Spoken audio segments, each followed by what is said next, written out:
This weekend, an 89-year-old in Falmouth hit a 9-year-old girl with his 2011 Camry. Her injuries, thankfully, are not life-threatening. But if history is a guide, I'm guessing we'll learn the octogenarian confused the gas pedal with the brake.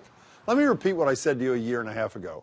If he passed his driver's test at 16, now how many road tests that 89-year-old driver would be required to pass in the 73 years since? None. Let me repeat that. Not one.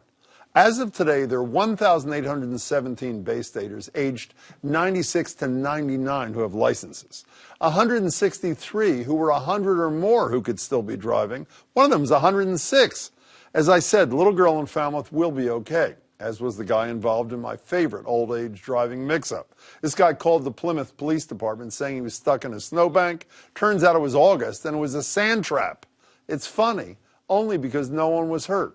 But there have been deaths of and caused by older drivers who simply shouldn't be behind the wheel anymore. Several years ago, when Beacon Hill finally banned texting while driving, a bill was pending to road test older olds, as they're called, those 85 and up, nearly half of whom researchers say suffer from dementia. Instead, Beacon Hill hit the brakes and ended up only requiring a twice-a-decade vision test once you reach 75. Of course, if Beacon Hill did ever summon up the courage to mandate road testing, legislation must include expansion of alternative transportation options for seniors. This is one of these problems that everyone has experienced. You've seen a car looking more like what Uber calls an autonomous vehicle, in other words, no driver, veering from side to side down the highway. Maybe it's your dad or your grandmother. And try taking their keys.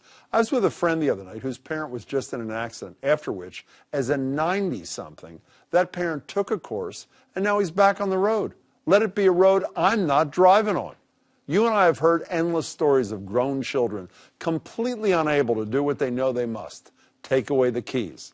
But since most of us can't do it, let the state do the job. If someone's, 85 or 100, and can pass a road test proving they can drive safely, let them. But if they can't, don't. What do you think? Email us, tweet us, share your thoughts.